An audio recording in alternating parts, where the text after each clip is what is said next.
Fight.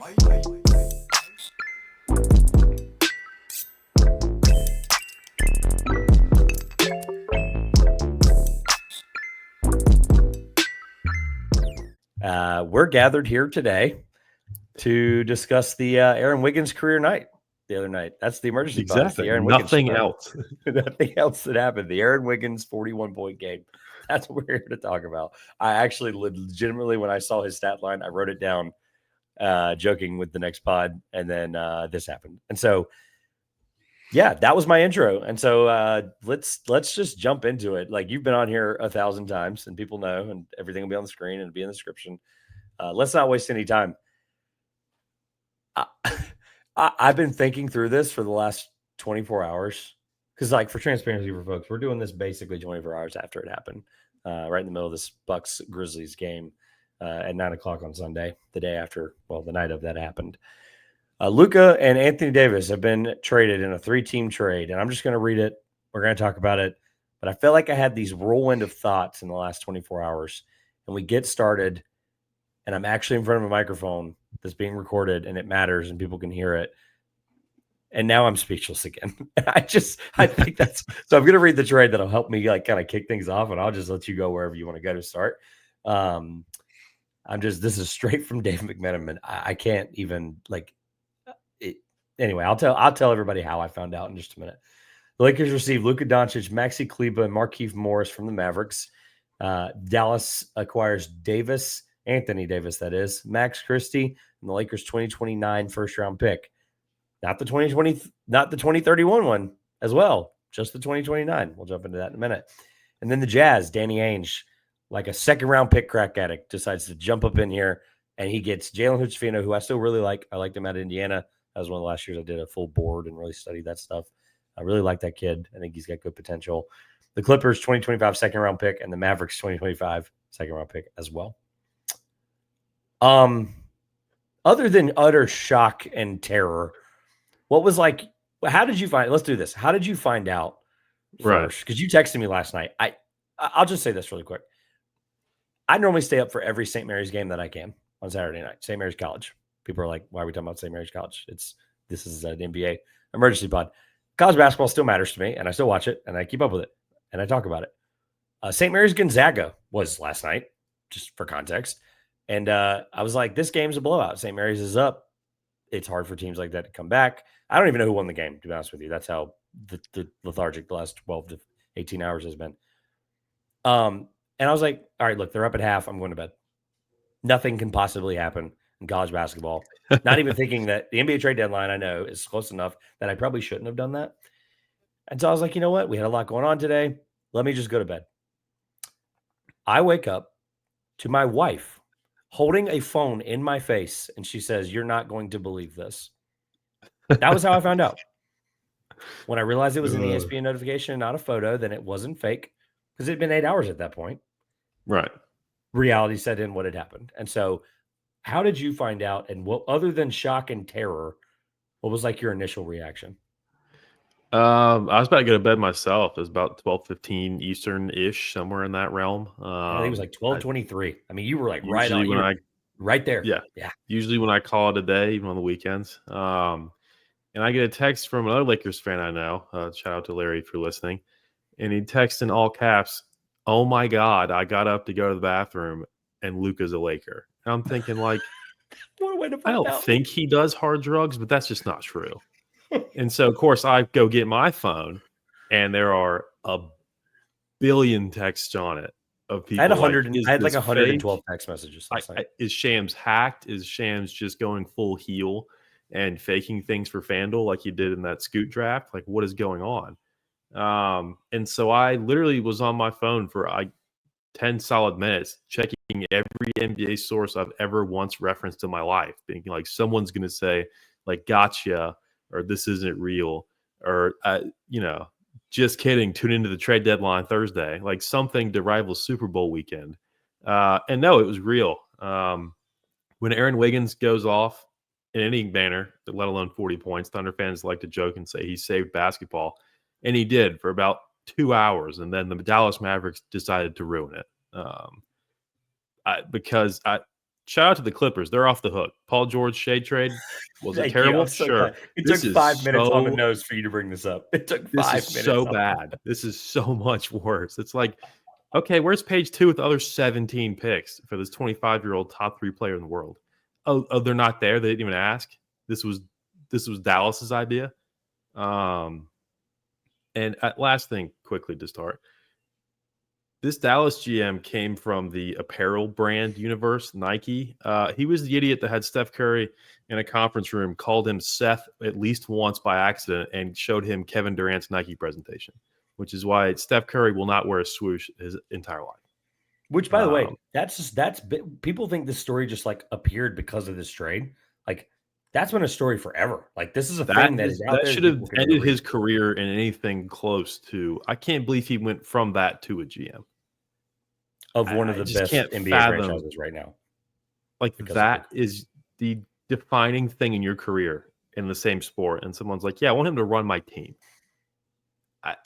and you just whatever fringe chance Dallas had as far as staying power with the Lively injury and the Luka injury. Honestly, he was slated to come back in about a week.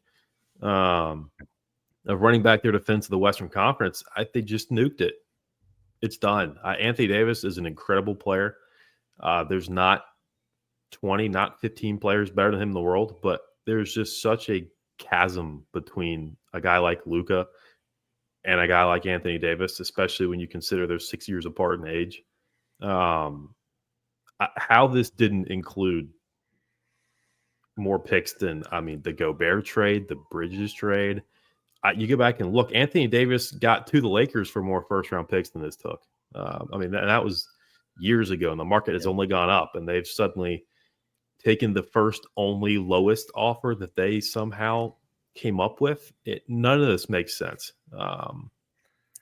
David Stern is livid somewhere, wherever he is, because one, he would have vetoed this, and two, there's no frame of reference for it, honestly, across sports. It's that, the initial reaction was, this is fake. No one believed it. Shams had to tweet. He's the most respected guy in that space now as far as breaking news in sports. Him, Schefter, Rap Sheet. He had to preface the tweet by saying, this is real. Like, that's how the beginning of it. Comical led this it was. with it. Yeah. A 50 million impression in 30 minutes tweet had to start with, I'm not kidding. This is what they've come across the league wire with.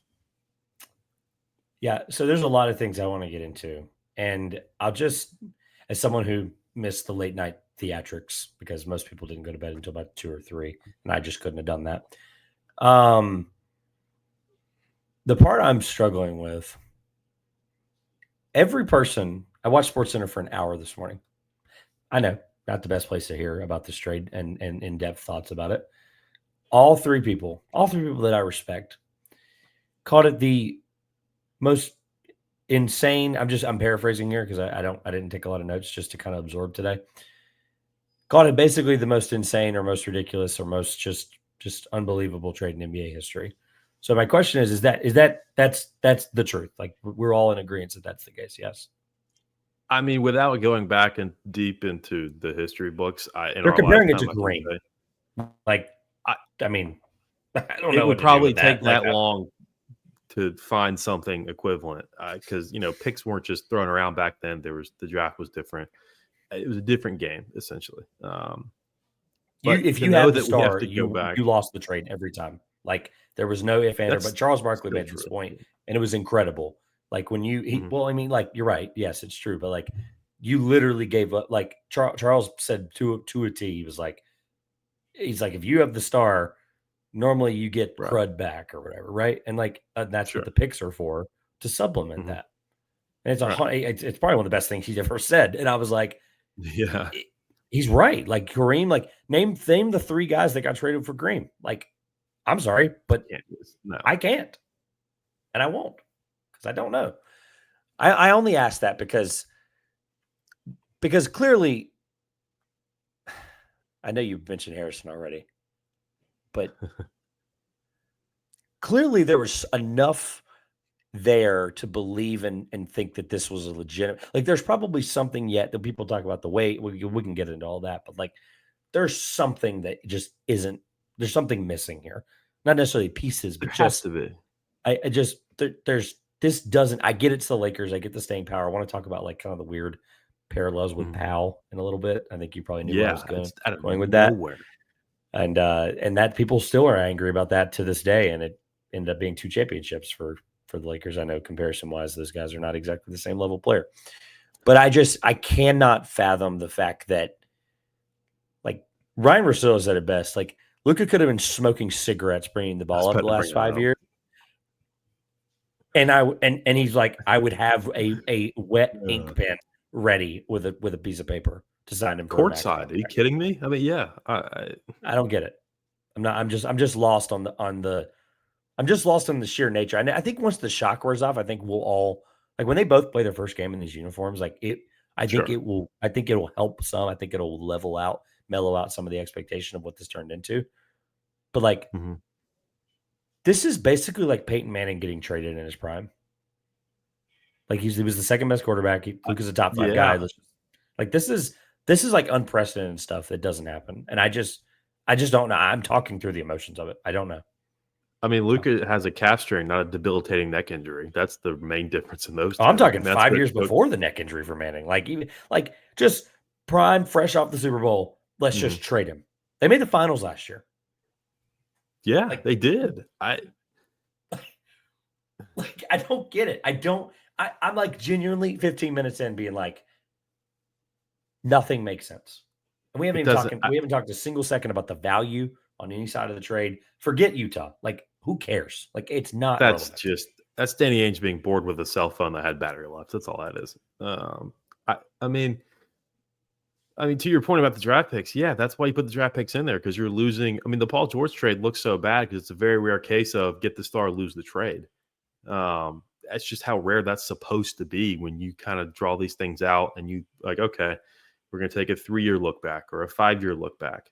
Like, I mean, the Gobert trade in hindsight, that was like half a dozen picks. And all Gobert did was be unplayable in the playoffs in a different city and win individual defensive awards in a different city. In a team that still has not won a title. And Minnesota had a chance to advance past the West Conference Finals last year, but they fell to Dallas and the rest is history. But, I mean, and then they got rid of Towns, and that was a bit of a seismic shift. That was right before the season started, and the Knicks were involved in that. But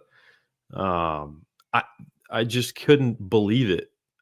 I believe the trade because at its core, there's something to be done with a Davis-Luka trade. But like when you stop like 6 bullet points short of what I think the Lakers side of that should look like, I can't fathom it. I know they were very strapped for assets, and they really only had the 29 and the 31, and there's restrictions all over the place. And I mean, because I was listening to Russillo a bit today, jumping on with Bill Simmons last night, and he was just like, they're kind of posed a question: make a Luka Lakers trade that makes sense, and it's like it's almost hard to at all, let alone with the format we were given.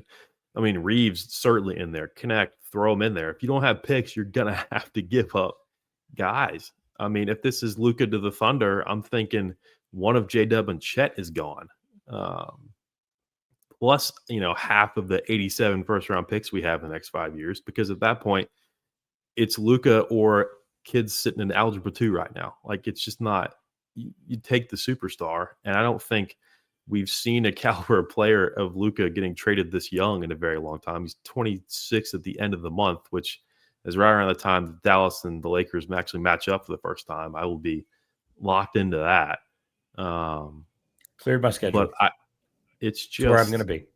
And then Dallas trots out today, and they're down 50-19 after a quarter against the Cavaliers. And it really starts to settle in that, like, that locker room doesn't love it either. So it was clearly not a case of addition by subtraction where there's a guy, I hate to bag on him every time, but it's the easiest one to pick from, like a Kyrie or a Harden, where he rubs people the wrong way. There's just a clear disconnect between 10, 11 guys and 1 or 2, and there's kind of a sense of relief. They went out today and got embarrassed, and they were embarrassed online last night, and they went on the court and they compounded their issues. And I know when Anthony Davis is back on the floor, they will be a better team. Their ceiling has fallen miles, and their floor might not change that much based on where they're at right now this season. but they will not be back in the NBA Finals, let alone maybe the second round at this point. I mean, I hate that Anthony Davis, another Charles Barkley golden thing was the street clothes nickname moniker, and it sticks because it keeps happening. And he, last year played excellent, was pretty durable last year, but as we've seen a bit so far this year, it just hasn't quite stuck. And it's odd that both of the guys were hurt at the time of the trade. Just makes it a little weird because we won't see debuts for a little while. But Luka, he was approaching 270 pounds. Who cares? Zion's like 330 walking around, and they can't. Well, they probably can't get out of that. But I mean, they can. His contract is structured like basically as non-guaranteed after this year.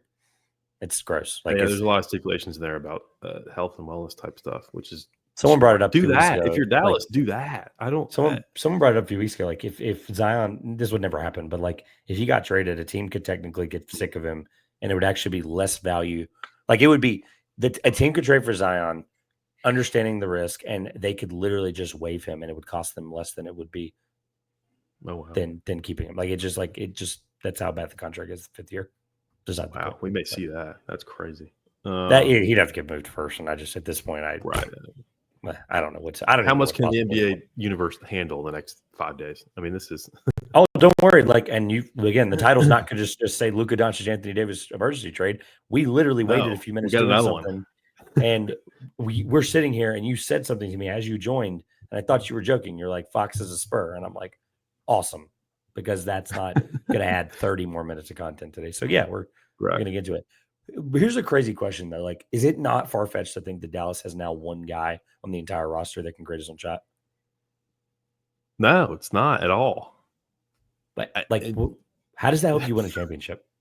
It doesn't. And I honestly that I had forgotten that he had done this, but that Brian Windhorst scorched earth after Game 3 thing, put that in the Basketball Media Hall of Fame because every word of that was true.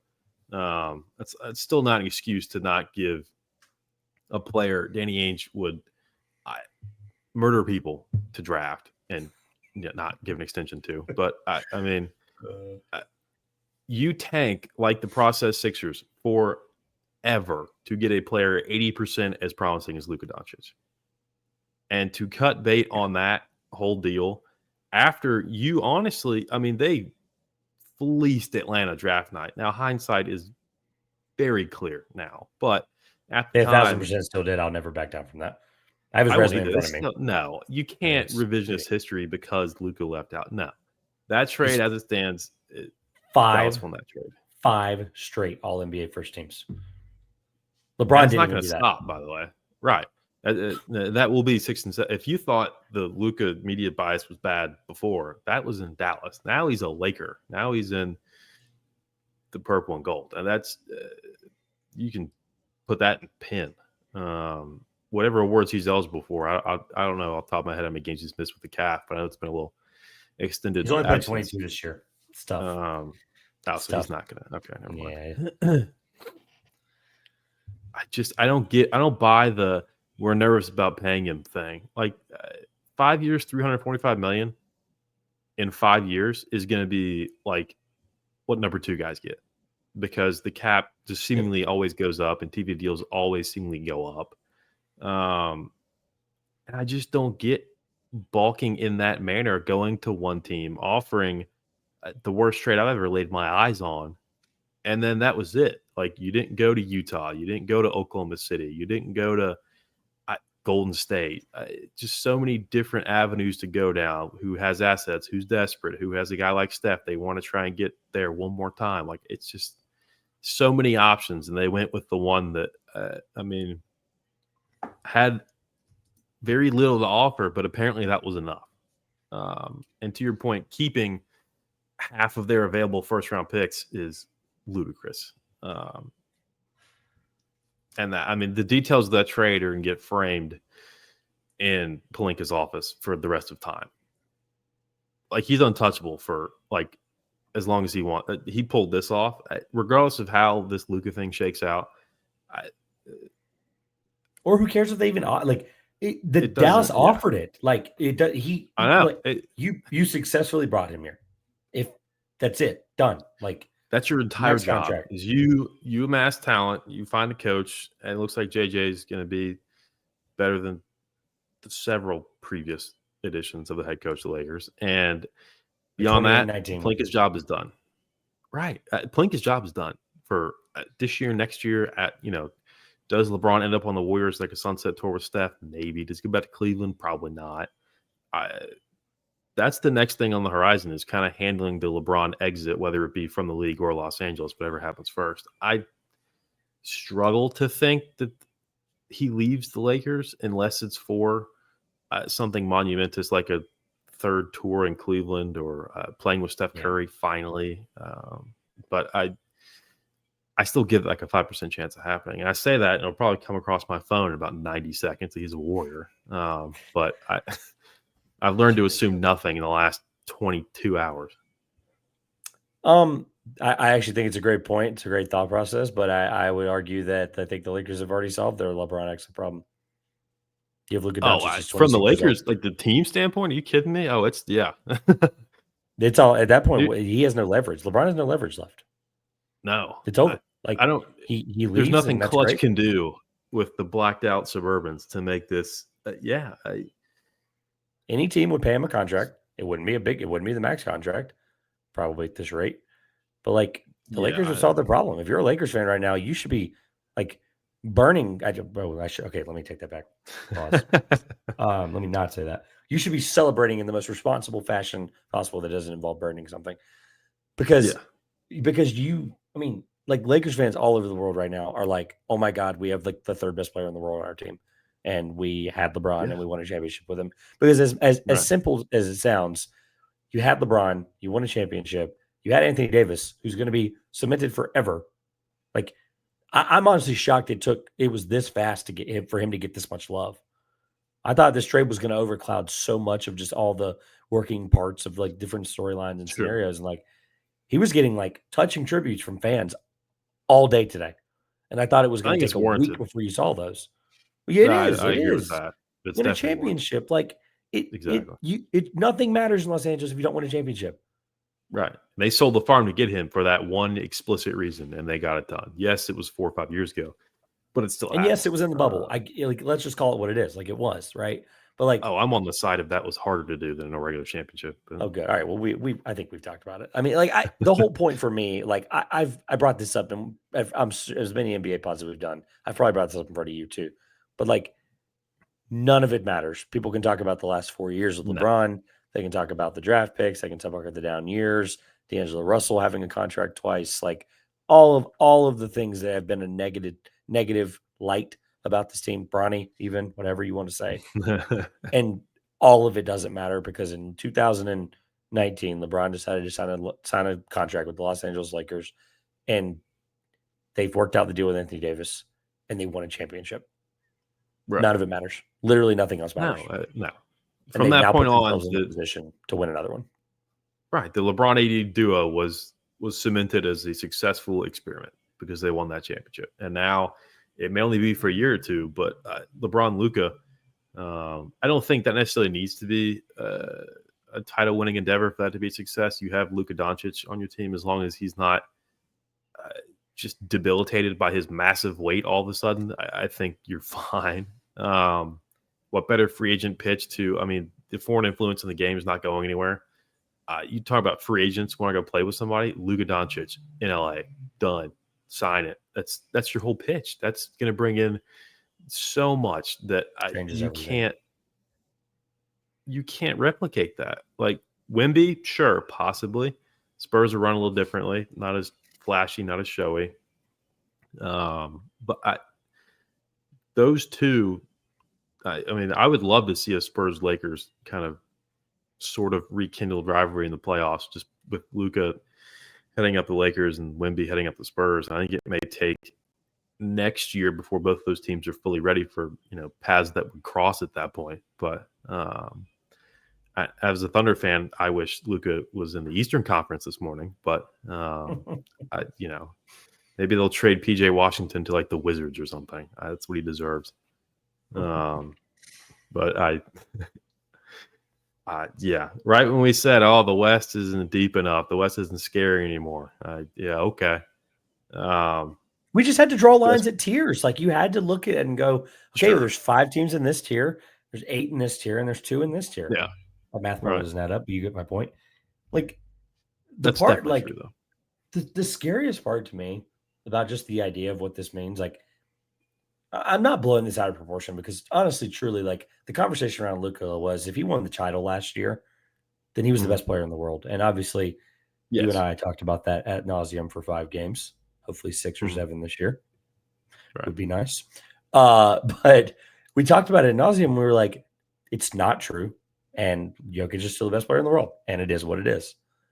Yeah. But Doncic is third all like I'm just gonna say it and we can go wherever we want with this. I do want to get to the Anthony Davis Dallas. We kind of touched on it, but I just want to, let all bygones be bygones because this should never happen again. Like we should never have this Should never. conversation No. of this caliber ever again. Luka No. Doncic is the third highest scorer in NBA history. Yeah. And now he's playing with LeBron James. I mean, it just again, I have no crazy. point. I'm just making sure that is just abundantly aware that the third highest scorer in NBA history behind Michael Jordan and Wilt Chamberlain is now on a team at 26 years old in the largest NBA market and was traded for an almost 32-year-old. Yeah. And that's pretty much it. And it took less first-round picks than, and we'll get to this. I'm not skipping ahead, but DeAaron Fox committed more first-round picks than Luka Doncic. Like 2 more. That's insane. 300% more first-round picks for De'Aaron Fox, who great way to put it. The Kings flipped a coin between him and Halliburton and probably landed on Fox, and they still traded Halliburton. That's just the Kings. But that's a disaster. If the Kings are outmaneuvering you, with anything, front office up, you have a problem. And when the damage from that is you trade away a generational superstar. How Harrison is employed, I don't know, because the whole presser today, and he answered 3 questions and left Jason Kidd to die. He shouldn't be employed. Kidd's body language was really, really off. Well, he was sacrificed to the Wolves. Be like, hey, what do you think of that guy's decision that he didn't tell you about? Like, if I was Kidd, I would have walked out too. I mean, what is he going to say? Like, hey, it's my job to coach the guys. I'm not on the phone wheeling and dealing and getting rid of the best player I'll ever coach in my coaching career for a guy that might play 20 games. Yeah. It's just I would hate to be that 29 first. I'll tell you that. Whoever they pick, forget it. That kid's career is over already. It's like you gotta bridge this gap that we created, this Grand Canyon sized just gap in trade capital. It's up to you. And that's not going to be a very good draft. So the one thing I would like to, the one thing I want to make sure we get to, because I'm trying to give Harrison as much benefit of the doubt as possible. Whether that's 20% out of 100, sure, it's still a benefit of the doubt. Yeah. His point about like the future is 3 to 5 years and not 10, he's right. Sure. The issue is Luka is in that future who's 26 years old. If he had said Luka's this and Luka was 33, if he had said this and Luka was 33, I'd have been like, you're an idiot. Yeah. like obviously, and you get, I would have said he's not an idiot. I've said that's fine. But like, right. But like, you're a 26-year-old superstar, and you think the future is now to trade him for a 31-year-old. Let's just call Anthony Davis what he is now. He's a really great player, but he's not. The gap from Luka to Anthony Davis is larger than the gap from Anthony Davis to the 100th best player. Like it, and I don't care if there's 20 spots between that versus 80.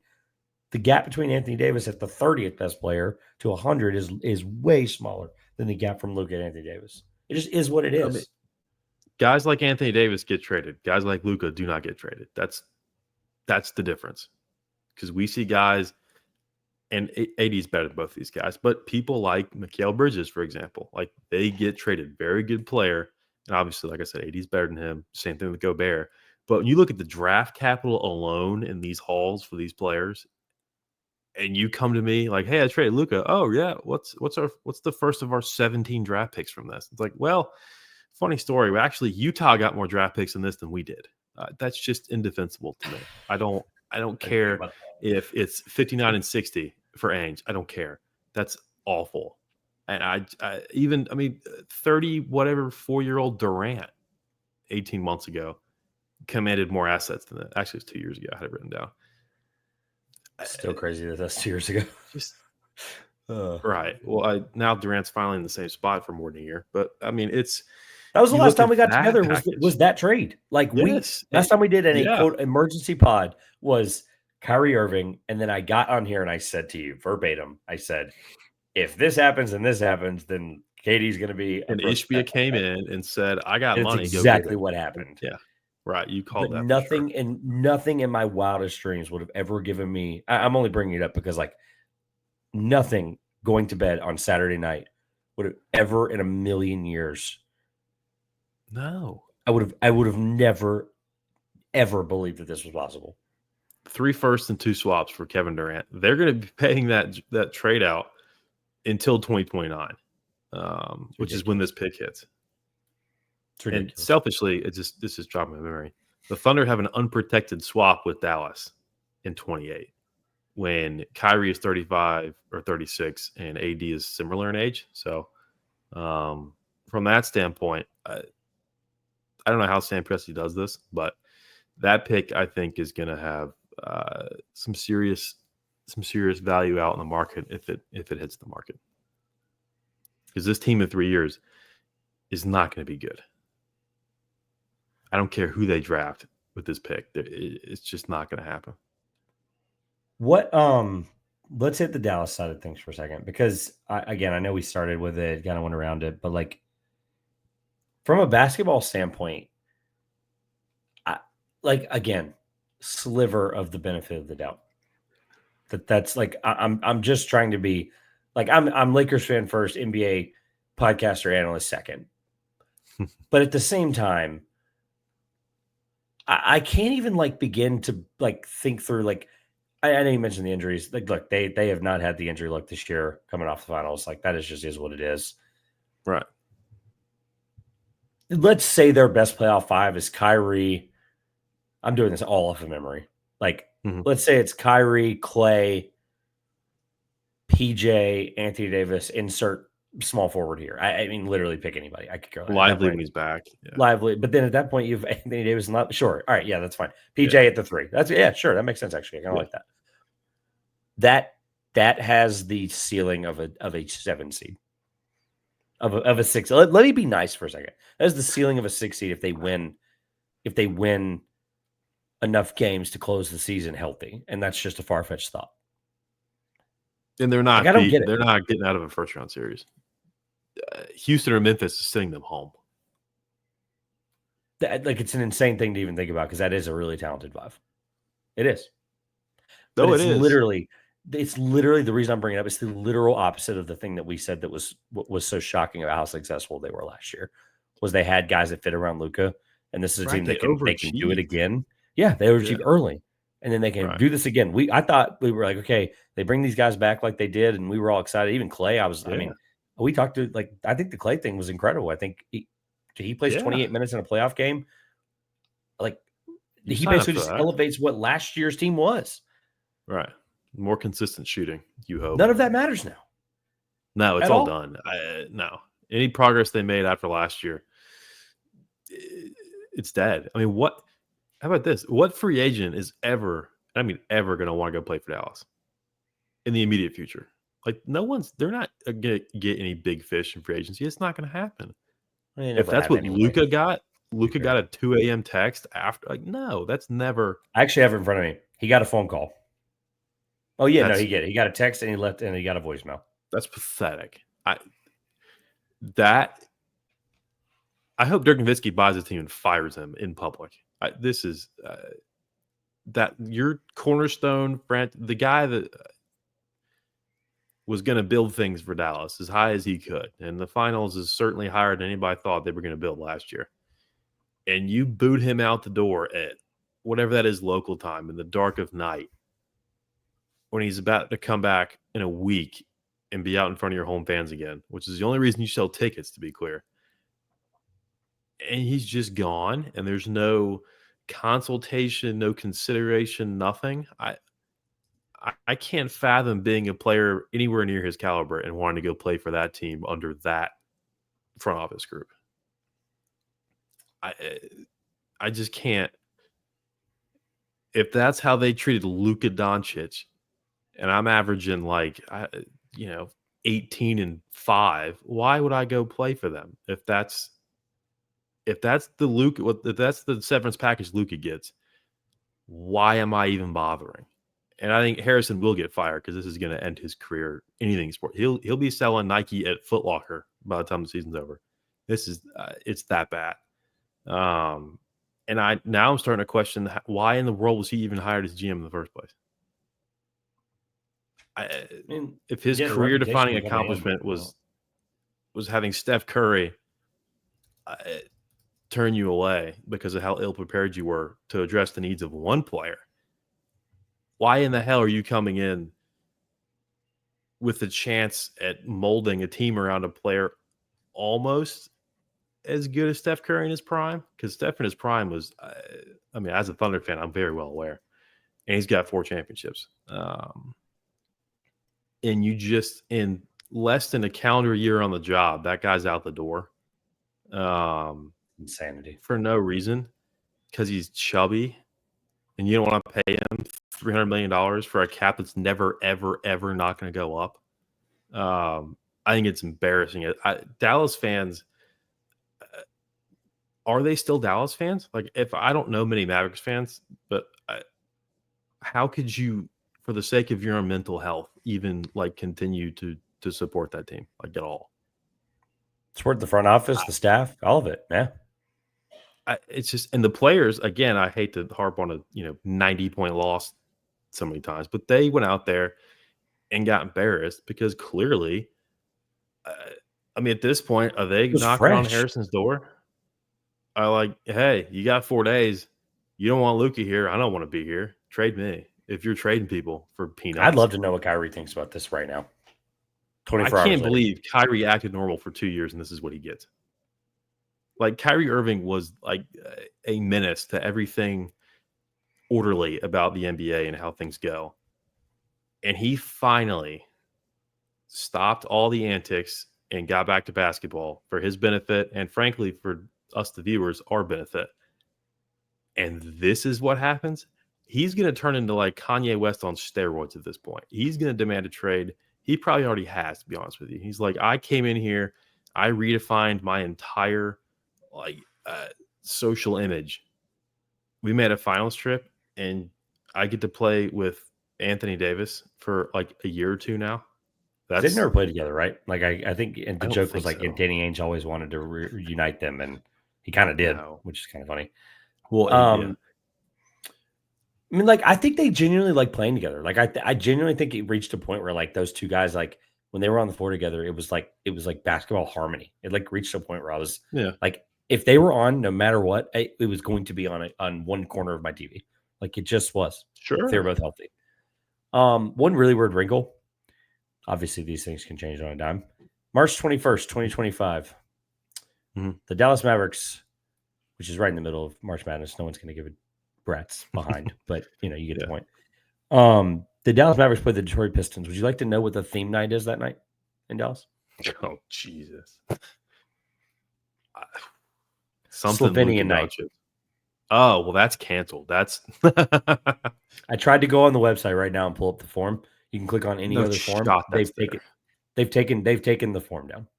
It's just a generic form that takes you to the list, and you can go look at Harrison's bio to see if that's there. Good Lord. So I say all that, by the way, to just say that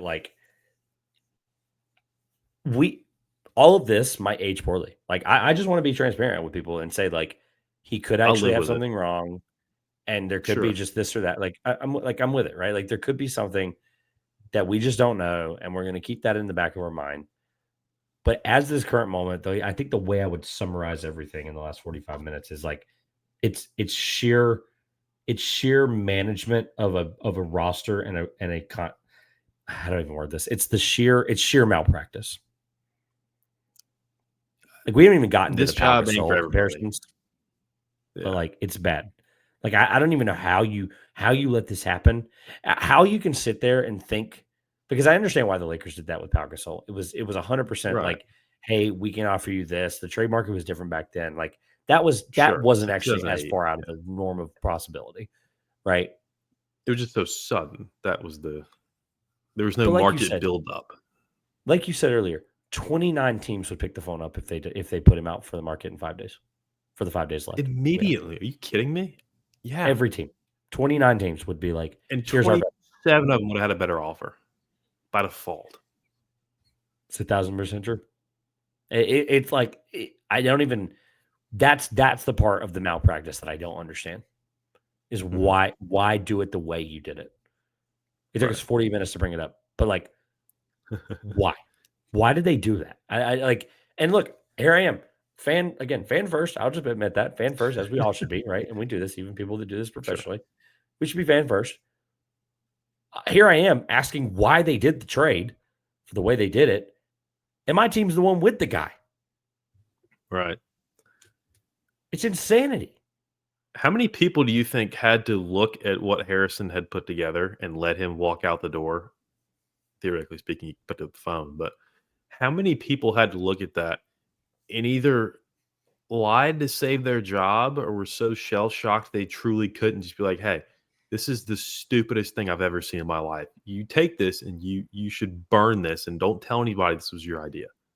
Like, lose Pelinka's phone number, throw your phone in the water, like just or the microwave. I mean,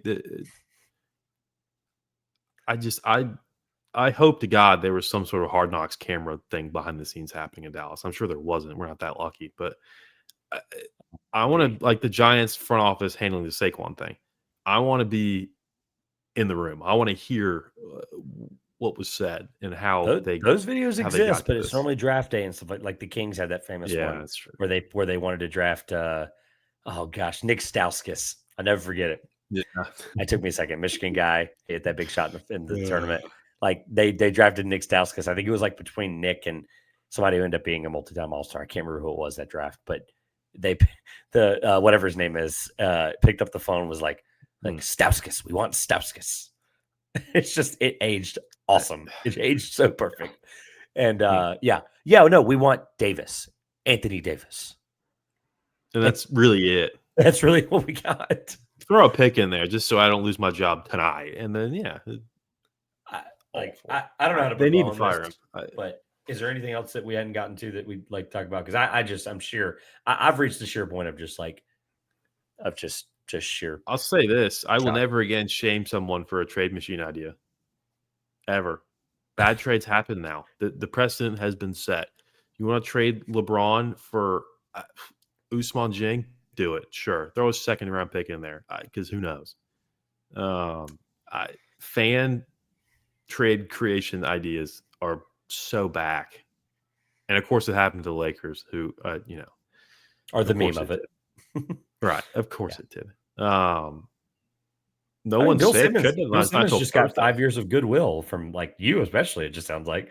I mean, Bill Simmons is famous for this. His whole last 5 years of his career has been like the thing that everyone loves is the random trade machine stuff. Like CJ McCollum literally replied to a tweet of his a couple weeks ago. That was funny. It's like it's a real thing. Like it gives you real perspective of like these guys' jobs are really difficult. Like it really does. Like I really think about that. I'm like, okay, but I have no sympathy for him because he offered it himself. Right, which is the most insane part of all of this. Like Pelinka, like we said earlier, you have to just say yes and just figure it out later. Oh, 100%. I don't think it's been reported. How long do you think the gap was from the time they originally called to the time they accepted it? It had to have been 37 seconds. I mean, what do we?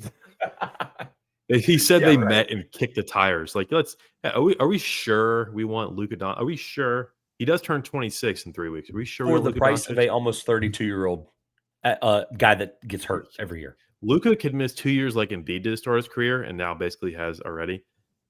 He's still 27 at the end of that. It's ridiculous. He could not play for 2 full seasons starting today. and he would still be a presidential term younger than Anthony Davis with certainly a higher ceiling. And he would still be probably a top 20 player on a minutes restriction coming back from whatever he had. And they just, I don't get it. It makes no sense. There's nothing you could say. I don't really have a lot of words. I mean, we just had 45 minutes of words, but there's no words to be like, how do you defend this? Luka's going to have 75 points on Dallas the first time they play. I can't wait to watch it. If there's anything that's going to like lock him in as far as like his physical and his mental, he did them so many favors just with his development and what he's done to bring the franchise to an NBA Finals, which is not a common thing for them. And for this to be the midnight thank you is just it's indefensible. That might be the word of the whole thing. Just for fun, they play April 9th, 7:30. So whatever you're doing, April 9th, listeners. Well, the Lakers play Oklahoma City twice in 3 nights, somewhere down the road. I can't wait to watch just kidding. Games. They play February 25th at 10 p.m. Right, I knew it was a couple weeks. Yeah. I missed right. I was scrolled right past it. I saw the on TNT. I'm going to be furious because I want to hear Chuck and Shaq at halftime of that game. I can tell you by the 10 o'clock start, it probably is. Good. Okay, so not only did this happen, but literally we started recording this at give or take. Oh, we started recording this basically the same exact time that this full trade came out with Jams here. So in addition to what we just talked about for the last 45 minutes, DeAaron Fox is now a San Antonio Spur. He's been teamed up with Victor Wembanyama. I'll read the full trade details for folks, and they can go see it from the Shams tweet as well. Just for context, this has 7.1 million views in an hour. The Anthony Davis trade, I'm calling it because that's just the sheer lunacy of all of this. The first player I could think of in the trade was Anthony Davis. How funny. The Anthony Davis trade got like 62 million views in the first hour, like you said earlier. So just for fun. Yeah. Spurs got DeAaron Fox and Jordan McLaughlin. Shout out to him. The Kings got, don't lose me here. Follow along. The Kings got Zach LaVine, Sidi Sissoko, a guy that I kind of warmed up to last year. 3 first-round picks, a 2025 Charlotte, which is basically a top 4 pick. So call it what you want. 2027 San Antonio Spurs. Yeah, sorry, Josh. And then a 2031 Minnesota pick, who by then, Anthony Edwards might be by himself on that team. So yeah, you never know. 3 second-round picks, 2025 Chicago, 28 Denver, and 28 own back. I love that when they get their own back in these trades. It's always my favorite. And the Bulls we're going to go through this. I can't. It's interesting. The Bulls get Zach Collins, Trey Jones, Kevin Huerter, and their own 2025 pick via San Antonio. I said before the pod, Trey Jones, I got it mixed up with Tyus. Tyus is who I was referring to, was the Duke national champion. Trey was right. I figured. Trey was on that Zion team, though. They were really good. Okay.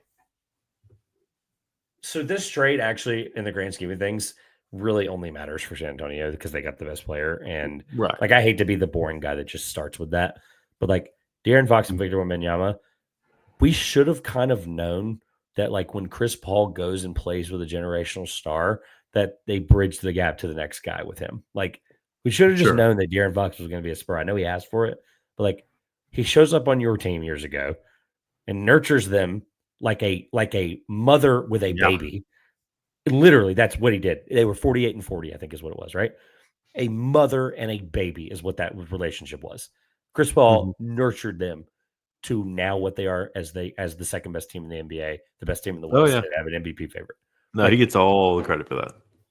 And now DeAaron Fox and Chris Paul will have at minimum half a season together. And Chris Paul has already spent half a season doing the same thing to Victor Wembanyama. I know it's not a point guard, but like, let's just be honest. At this point, Chris Paul can change anyone's life. Like, it just is what it is. He's like the home makeover like show. You remember that show on ABC growing up? The home makeover. I think it's kind of making a return.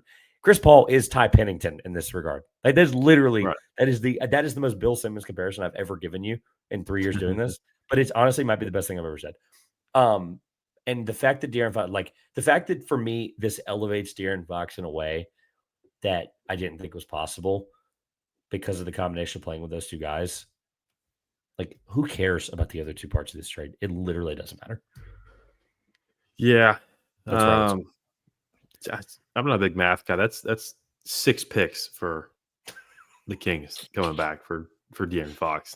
Not 1, 6. Whoever's next in Dallas at GM tomorrow should probably take some notes on that one, because that's what that should look like. And if De'Aaron Fox, who, as we've said, good player, that's insanity coming off the heels of Luka for 1 first-round pick. And again, to your point, the Charlotte first, you will not have to sit long on the draft broadcast to hear that one called out. I'm going to say that. The CP3 piece of it, I think his value mostly lies in his mentorship at this point. And like you said, he really got this whole part of his career going in OKC with it was him, Schroeder, and Shea, the 3-guard lineup that went from 0.1% projected chance to make the playoffs to a game 7 in the bubble. And, if Lou Dort doesn't get blocked at the buzzer, who knows? But just the heights he took that team to from their, perceived kind of level of play, because they were tanking. They didn't take long, but when they tanked, they tanked. And I think he gets a lot of credit for what Shea has done since and will continue to do. Because I think having Chris Paul there for just a year did a lot of things for him in a positive light. And I think that can be translated to Wembanyama as well. Even differing positions. It's just a matter of that guy's been in the NBA so long, playing as well as he has. It's hard to be that age and be in the league, let alone anywhere close to that level. And I start to wonder, I think they would keep him around. I don't think there's any kind of tax implications where they would need to waive him or flip him or anything like that. So not only is he going to help the guy in Wembanyama that you're going to build around, unless the Dallas GM ends up in San Antonio. And now as a bonus, you're bringing in De'Aaron Fox to kind of, will Stephon Castle kind of overtake him eventually? Probably. The 5-year plan is probably Castle. The 2-year plan could be De'Aaron Fox. That's a hell of a 2-year plan, or whatever the length of his contract is. But just to have essentially, like you said, a free half a season of another major acquisition, reaping the benefits of playing with and speaking with and just being around Chris Paul. That I think is invaluable. And I think we'll see positive results from Fox. And it's honestly hard to distinguish what from Wembanyama is just the ascension we know is going to happen because he's that good. I still think Chris deserves some credit for that, but it's not like a Shea in the sense that Shea wasn't supposed to be this good. And I think the Chris Paul period of his career, that one season, really set the ball rolling for how good Shea is right now. I think Wembanyama has a much higher floor and honestly a higher ceiling than Shea did. But again, I think that Chris Paul being in San Antonio this year was a great move by the Spurs. And I hate that, some health concerns has kept the head coach from being that mentor as well, because I think that's invaluable stuff from Popovich too. But Chris Paul being in your building has been a net positive. Even if as it wanes on the court, off the court, I think it's immeasurable. I think it's invaluable. So I like to trade for the Spurs. I think they're going to be a very frisky possible play-in, kind of similar to what the Thunder did when they almost got out of the play-in 2-3 years ago. I think this is going to be a season to remember, not for what they did this year, but for what it sets up for the Spurs 2-3 years down the road as we enter the start of Wembanyama's peak. Yeah, so to your point about the Spurs playoffs part of it, then I have one more thing on the Bulls, I think, and then we can get out of here. The Spurs are 12th, 21-25, 24-24 Golden State, 24-24 Sacramento, Dallas 26-24, Phoenix at the 8th seed, 25-23, and then Minnesota is 27-22.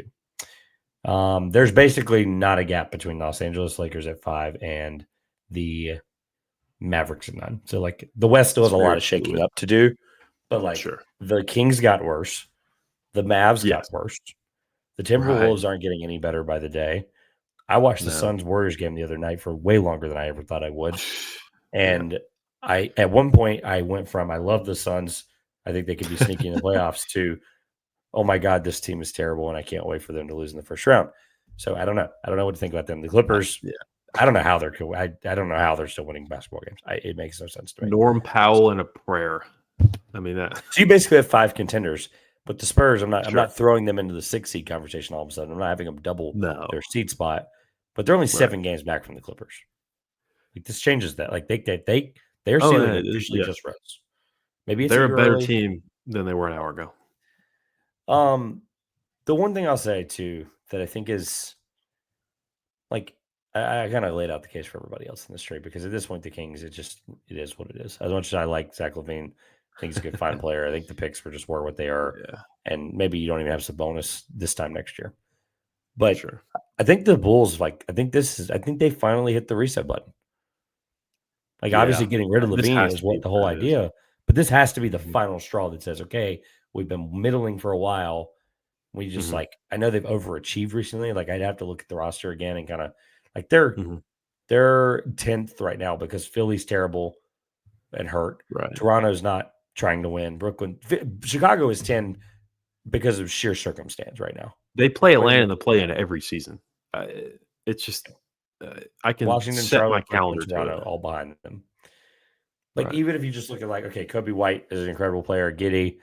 These are guys that I would I think they're keeping in the next few years. Ayo Dosunmu, Matthias Buzelis. Right.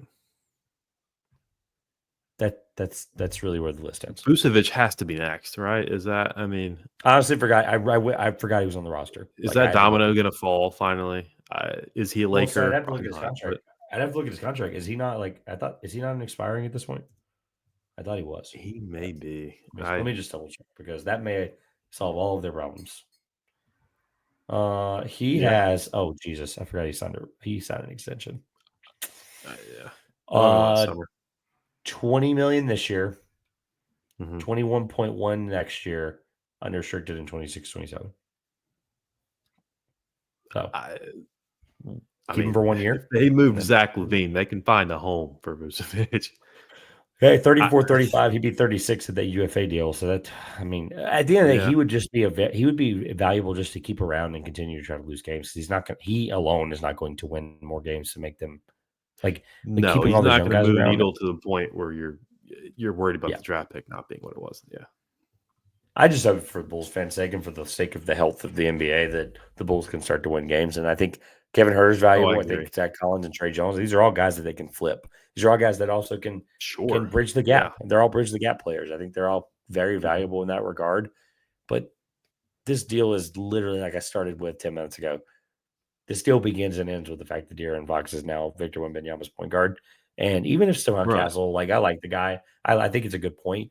But even if Stephon Castle's the 5-year plan, Fox is an I think we're undervaluing Fox a little bit in that regard. He's probably really he's probably the real 5-year plan. They probably brought him in. They're probably going to give him the extension. I think actually he already had the extension either way. I think they're just going to honor the extension, right? So either way, I don't know. When you can get De'Aaron Fox for even if it's that many picks, who really cares, San Antonio? They have enough guys they feel good about. They clearly think they can win next year. That's a lot of picks. Right. That is a lot of picks. 3 first-round picks is a lot of several picks. Several of them not their own, though. So, I mean, that's true. That's true. I forgot about that. That's, that is something to point out. This trade, I'd be shocked if there's anything else. But, what? Yeah. I guess I'll ask it this way. I don't expect you to pull out a Kevin Durant trade out of your behind. I'll just say it because it's one of the proudest moments I have as a podcaster. I'm only bringing it up because something else can happen. Obviously, the deadline's not until Thursday. We have so many more hours of nonsense to probably cover. Is there something that you're looking? Is there a team? Not necessarily a prediction, but is there a team that you're looking for to make a deal other than your own? or maybe give me something the Thunder can do. Finally, right? Just be like, okay, is this the year we're doing it? But like, is there something is there something you're keeping an eye on? I guess would be my question. Well, definitely down in Miami because of the. I won't swear on your podcast. The individual they have. I don't want to get into all that, but yes, is unserious. Just look up what Kevin Garnett said about it. And that's my thoughts. And he has much more of a place to say it than I do. But when legends of the game that set you up to make $50 million a year and cry about it are not happy with you. So Pat Riley, who found a deal for Shaq about 6 hours after he made him mad. I hope Jimmy Butler is a wizard on Thursday. I'll just say it. I hope he goes somewhere he just does not want to be. And I think he may even have a no trade, but maybe not. I don't know. That has to be resolved. I think I wouldn't even call it a domino because it's already halfway fallen over just based on what Butler's done and been suspended. And he likely will never play for the Heat again, and rightfully so. And I'm more of a player empowerment guy than you would think, but there's just no I got nothing for Jimmy Butler at this point. So for Heat fans and honestly the core of guys the Heat have that have kept them competitive, which has kind of been their MO. They've been like the zombie 8 seed. And so I think that Butler will be addition by subtraction. I'm interested to see if the Warriors make a desperate swing to give Curry some, even if it's naive, semblance of a championship shot with a deal like that. There's been a lot of speculation about LeBron being traded, which I mentioned earlier. It would be he Cleveland shut or it Golden down State, today for what it's worth, which is kind of important when I know for a fact he has no trade clause. So it's Beal that has not Butler. I'm an idiot. Beal does have one, but but those guys would be in the whole idea was they were going to get swapped for each other too. Like Beal would have waived it for Butler. Like, I don't know. I don't know about all that. Something's going to happen in Miami. I don't know that they can necessarily vastly improve with this because you're basically just removing a negative part of your team at this point. On the court, when Butler cares, he's a great player. Health has not been his strong suit as of late, which is unfortunate with any player we enjoy watching. And that relationship soured past the point of no return like a month ago when these suspensions first started. So that is one I'm definitely keeping an eye on. And then is there some sort of Ainge or Presti magic coming at the deadline? Thunder haven't been super active. Last year took a big swing at Gordon Hayward, and he talked his way out of the league. So I hope that if we do something, it does end up a bit better than that. The Thunder's biggest enemy right now is the limit on roster size because we physically cannot keep hitting on guys and keep them on the roster. AJ Mitchell is out for the year. Unfortunately, he was showing promise in the second unit. Aaron Wiggins dropping 40 helps. The Thunder could definitely use a boost to the bench. It may be just a temporary symptom, but their second unit has not been great. The Shea on-off stuff is pretty concerning. And again, small sample size, but windows are so precious in this league. And if you have a problem and you have window to address it, you would love to see a little bit of movement. And the Thunder have the most assets in the NBA. So if they want someone, they can go in and get him, whether it's, a Gordon Hayward type or a Jimmy Butler type. We're not trading for Jimmy Butler, but if we want a player of that caliber, we were able to go get him. I'm excited to see Chet back in a little bit here. Hartenstein came back, got hurt again. So sounds like a minor thing, but you'd love to see him suited up. And those two have not played a game together yet. So hopefully down towards the end of February, entering March, we see those two on the court.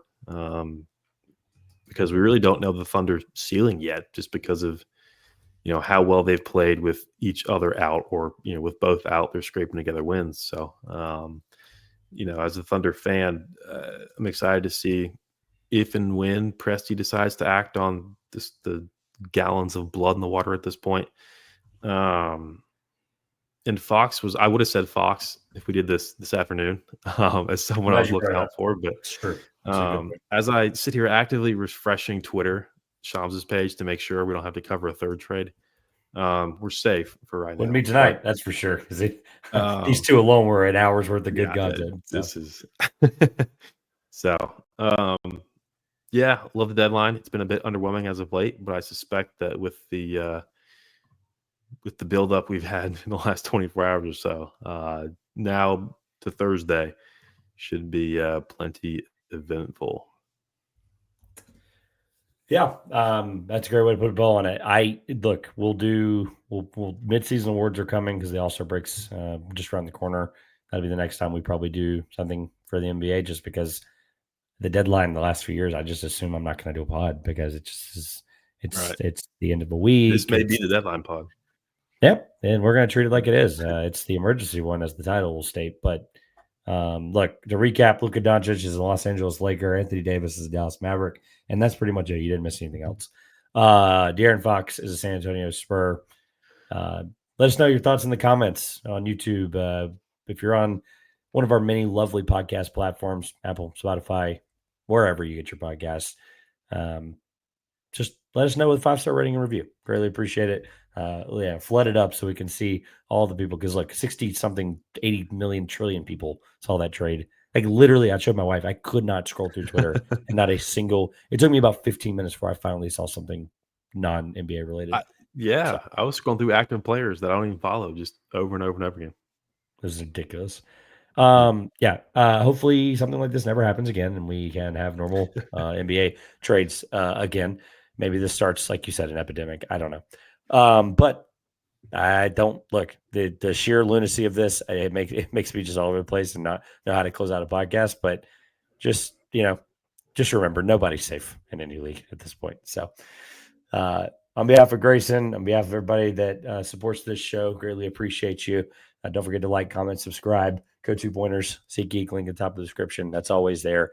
If you're a Dallas fan and you don't want to go to basketball games, those tickets are going to be cheap anyway, right? Lakers fans, it's $20. It's not going to save you much when Luka plays his first game, but go 2 pointers. It's there. Without further ado, this has been the 2 Pointers Podcast. On behalf of Grayson here, I'm Trevor Everett, and we will hopefully see you when it's a little bit more normal next week.